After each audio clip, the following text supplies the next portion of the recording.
The beginning of Psalm 9 might lead us to suspect that the writer was experiencing the very best that life has to offer.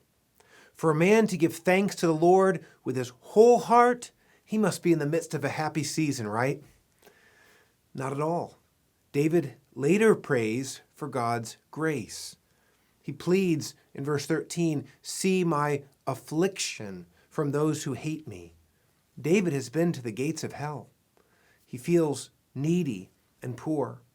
So how can he begin the poem as he does? How can he thank God wholeheartedly in the midst of severe trial? Because he truly knows the Lord and has experienced God's wonderful deeds. This wasn't David's first bout of trouble. Whatever was agonizing him when he wrote Psalm 9 was similar enough to past crises from which the Lord had delivered him to allow him to take comfort. He says in verse 3, "When my enemies turn back, they stumble and perish before your presence." David had stared down death before, whether defending his father's sheep against lions and bears or defending God's honor against a gigantic warrior. And David was able to draw on more than his own memories of victory. Thinking perhaps of the conquest of Canaan, David told God, "You have rebuked the nations. You have made the wicked perish. Their cities you rooted out. The very memory of them has perished." Verse 6. The nations who had troubled God's people are largely wiped from human history. Still, God cares for his people. The biblical faith isn't a club for jolly, like-minded people. It's a promise of hope for the hurting. The destitute believer can say, "Thou, Lord, art a refuge for all the oppressed. All trust thee who know thee, and trusting are blessed. For never, O Lord, did thy mercy forsake the soul that has sought of thy grace to partake," as the metrical version of the psalm puts it. In Psalm 9, David writes with the joy and confidence of a man who knows God as Redeemer and Judge. God has judged his children favorably because of the righteousness of his Son.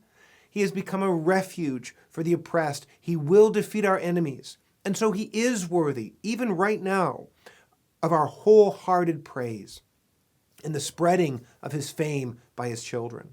We may feel forgotten, but in Christ our hope shall not perish. God will rise up for us and prevail over those who forget that they are but men. Psalm 9. To the choir master, according to Muth Laben, a psalm of David. I will give thanks to the Lord with my whole heart. I will recount all of your wonderful deeds.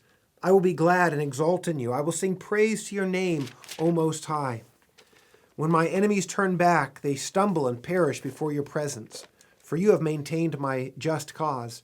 You have sat on the throne, giving righteous judgment. You have rebuked the nations. You have made the wicked perish. You have blotted out their name forever and ever. The enemy came to an end in everlasting ruins. Their cities you rooted out. The very memory of them has perished. But the Lord sits enthroned forever. He has established his throne for justice, and he judges the world with righteousness. He judges the peoples with uprightness. The Lord is a stronghold for the oppressed, a stronghold in times of trouble. And those who know your name put their trust in you.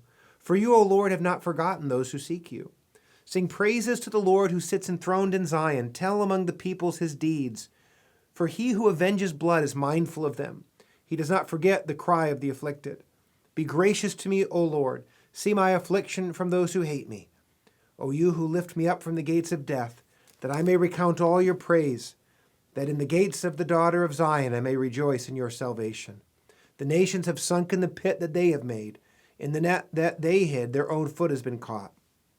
The Lord has made himself known. He has executed judgment. The wicked are snared in the work of their own hands. Haggayan Selah. The wicked shall return to Sheol, all the nations that forget God. For the needy shall not always be forgotten, and the hope of the poor shall not perish forever. Arise, O Lord, let not man prevail. Let the nations be judged before you. Put them in fear, O Lord. Let the nations know that they are but men. Selah.